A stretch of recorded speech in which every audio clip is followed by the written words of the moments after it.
2-3 பேர் பர்சனலாக பேசினா அவங்களே ஆல்ரெடி ராபரியில் மாட்டின சில விக்டிம்ஸ் சொல்லிட்டு பண்ணணும். மெட்ரோ சத்யானே, நான் மெட்ரோ படத்தோட பெரிய ஃபேன். அதுக்கப்புறம் அந்த படத்தில் அவர் நடிச்சவங்களுக்கே இந்த பிரச்சனை நடந்துருக்கு. ஃபோன் பேசிட்டு ஃபோன் அடிச்சுட்டு போயிடுவாங்க. தனியாக மாட்டினா பசங்க மிரட்டி காசு கொடுக்குறதுலாம் ஸ்கூல் போக டைமில் இது பண்ணுற மாதிரி. ஆனால் நான் பிடிச்சிட்டேன், விட்டா அப்படி ஸ்லோவாக இருந்த மாதிரி இருந்தது. செகண்ட் ஹாஃப்லாம் நல்லா சூப்பராக இருந்தது. அதுக்கு இதுக்கு என்ன வித்தியாசம்? எனக்கு இந்த மாதிரி வில்லன் ரோல் பண்ணணும்னு ஆசை. ஸோ தொடர்ந்து அதை பண்ணணும்னு ஆசை. பையனா இருந்தாலும் சரி தப்பு தான். ஸ்மார்ட்டான பர்சனாக காமிச்சு அவங்க இப்படியும் மாறுவாங்க. அதனால அவங்களுக்கான தண்டனை அனுபவிச்சுட்டாங்க.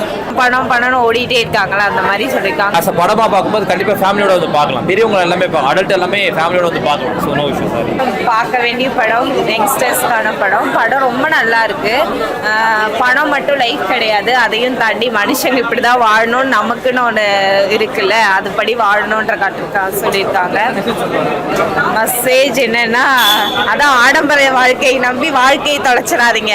ஆடம்பர வாழ்க்கை கிடையாது, மன நிம்மதியோட இப்போதான் ராபர் படம் பார்த்துட்டு வரேன். ஒரு மாதிரி அந்த படத்துக்குள்ளேருந்து நான் இன்னும் வெளியில் வரல. இன்னைக்கு கரண்ட் சிட்டியில் நடக்கிற எல்லா மேட்டரும் சொல்லியிருக்காங்க. இதுக்கான தீர்வுமே இந்த படத்தில் சொல்லியிருக்காங்க. டெஃபினட்டாக வந்து நீங்கள் ஒரு தடவை இந்த படத்தை பார்க்கலாம். சப்போர்ட் பண்ணுங்கள் இந்த மாதிரி படங்களுக்கு ப்ளீஸ். இல்லை லேக் ஆகிற மாதிரி எனக்கு ஃபீல் ஆக வருது. இன்னும் கொஞ்சம் விறுவிறுப்பு அதிகமாக இருந்திருக்கலாம், காமெடி இன்னும் கொஞ்சம் வச்சிருக்கலாம்னு என்னோட தோணுச்சு. இதில் வந்து நான் எஸ்பெஷலி ஒருத்தரை பற்றி நான் மென்ஷன் பண்ணணும். மெட்ரோ சத்யானே, நான் மெட்ரோ படத்தோட பெரிய ஃபேன். அதுக்கப்புறம் இந்த படத்தில் அவர் நடிக்கிறாரு, ரொம்ப அழகாக பண்ணியிருக்காரு. இப்போ டீசெண்டான நடிப்பு.